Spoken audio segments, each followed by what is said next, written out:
victim consciousness is such an easy thing to get into because it's a consciousness where we don't want to take responsibility, where we want to point the finger at someone and blame them because we often don't feel good inside ourselves. So victim consciousness often happens very often from childhood because we're told you can't do this, you can't do that. We're taught to blame other people. We're taught to point the finger at someone else and to go, this is their fault. You didn't do this for me. And so often, as we get older, we feel vulnerable, and in that vulnerability, we're always feeling like, well, how can I? Yeah, like I said, put the blame onto someone else, and even the way the news shows are structured, it's to make ourselves feel better, because somebody else has done something worse than we have, and when you are in a victim consciousness, usually you feel disempowered. You feel like somebody has power over you. You feel weak. You feel like you make so many excuses for why you can't do something. And, being a victim means that you have an excuse for why you can fail, for why you can't do what you want to do, why the world is a bad place, it's a scary place, it's a, difficult place to live in. And even if it is, it's like, in that consciousness, you're constantly giving your power to someone else, so you actually feel like you lack energy, and it's like everything becomes hard. And this is why we have so much depression in our culture, especially in the Western culture, because we're always feeling not good enough, and if I say to in a workshop, even if there's hundreds and hundreds of people, and say who doesn't feel good enough, probably 99% of the audience will put up their hand. And I say to them, but this is not personal. Look around, So that shows me that we're not taught to love ourselves. We're not taught to be confident. We're not taught to feel empowered and to feel like we can do what we want to do, And it's interesting because victim is highly connected to the solar plexus chakra. And so this is a power center. So obviously we feel disempowered. We feel like, even if I wanted to do something, I can't do it because of whatever, And the way that I feel that we have to work with the victim is to recognize it and to start, again, there's that word responsibility, to start going, what can I do instead of what can't I do? Instead of, this is someone else's fault. It's to go, well, what role did I play in this situation? And how can I take back my power? And also with illness, this is a really interesting one because it's so easy to feel like you're a victim to a disease, to then start hating your body and to feel like your body has failed you. And very often in my workshops, I actually say to people, imagine that your disease is in front of you, or your physical problem. How much power, how much energy do you actually give to the sickness? And as they visualize it, it's quite scary because sometimes people say, well, 80%. And I'm like, start taking it back. Sometimes it's 90 or 100%. And I actually say to them, imagine that what does power look like? What does confidence look like? What does energy, of healing and health look like? Start taking it back, literally putting back into your own body, into yourself.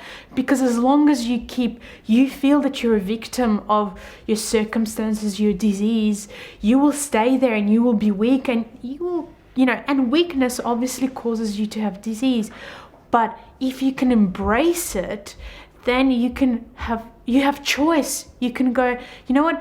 Actually, I choose to see the situation differently. I'm going to take my power back and I'm going to behave in a different way, in a more empowered way. You start asking questions in terms of what does it mean to be empowered? And instead of, saying, well, I failed, who cares? You go, well, how can I succeed? And thus we can use the victim to become the victorious one, to become empowered in our lives. So very often, if you hear yourself saying, this is really unfair, or why me, you are in the victim, and if you also keep saying, well, things never work out for me, nobody wants to help me, nobody wants to support me, poor me. Whenever you start to tumble into that poor me kind of attitude and into only bad things happen, or things to you, or things that are difficult, and starting to point fingers at someone, feeling jealous, feeling envious of other people as well, is about the victim, because obviously you feel like you can't be as good as them. And so you start to, instead of actually learning from those people, you start to be aggressive towards them. And it's really interesting for me to also travel to different countries where I see a lot of victim consciousness, and where I see people feeling inferior.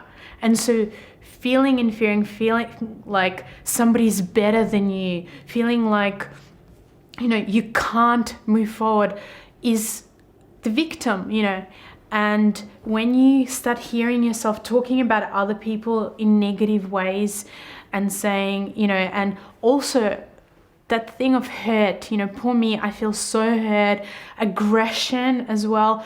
Very often people mistake empowerment for aggression. They think, okay, I'm no longer a victim of my life, so now I'm going to be really aggressive and I'm going to tell you what I'm going to do. And to me, that's the other side of victim as well. It's actually feeling disempowered. And so real empowerment is compassion. It's being humble. It's being loving to yourself and to other people. It's being caring of what's happening in your environment. It's being practical. I really believe in practicality. It's looking at a situation, and rather than looking at why something doesn't work and getting entangled in problems, which is what the victim will often do. It will often tell you, you can't do this. It will often talk about sabotage, fear. The victim is so great with fear. Moving away from that, is about being practical. Like I was saying, it's about looking at solutions. It's going, how can I make this happen? How can I make myself feel safe enough so that whatever it is that I need to do, I can do. It's knowing yourself, and for me, that's a very, very important key in not being a victim. And again, I'm just going to give you an example from my own life.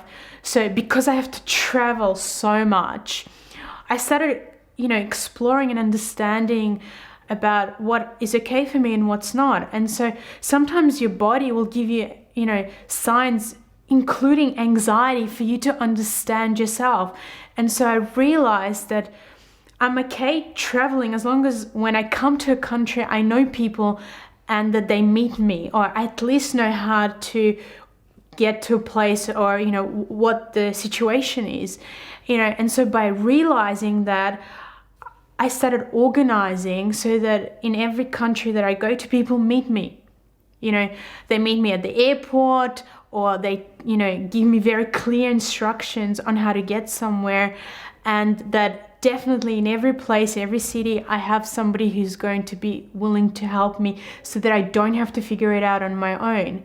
To me, it's so important, to practically understand yourself, because if even in that simple example, and, I'm giving it as a practical one, if I just ignore the fact that I'm one of those people who needs that support, then each time I would go to a place, I would feel tense. I would feel victimized in a sense, and I'd be thinking about, half of the way, rather than relaxing in the plane, I'd be thinking, how am I going to get there? How am I going to, find the place? How am I going to speak that language? Because, often I go to places where they don't speak English. And so by recognizing those kinds of things in your life, you can become empowered. Very often people think they have to do it on their own. They don't ask other people for help and they don't ask for divine help. And so again, I say to people, you wake up in the morning and you might go, well, this is going to be a challenging day for me. And so instead of losing most of your energy, which is what most people do, and then feeling weak and feeling angry and frustrated, to actually say, okay, divine intelligence, help me. Today is going to be challenging for me. I need support. I need you to bring the kinds of people that are going to support me today. I need you to help me to communicate in a way that these people are going to hear me. I need this, that, and the other, And so by putting out that intention, that message, you're literally strengthening yourself and you're looking for that support instead of feeling disempowered, And then when you get support, be grateful, appreciate it, make the other people feel like they want to help you rather than taking advantage of them and then thinking, well, nobody ever wants to help me and behaving like a victim, because I know people like that as well. People would love to help them, but they don't allow it. And then they make it so unpleasant to help them that you're like, yeah, that's why you're a victim, because I don't want to help you. You don't make me feel good, So that is so important. Make people feel like they just can't wait to be in your presence.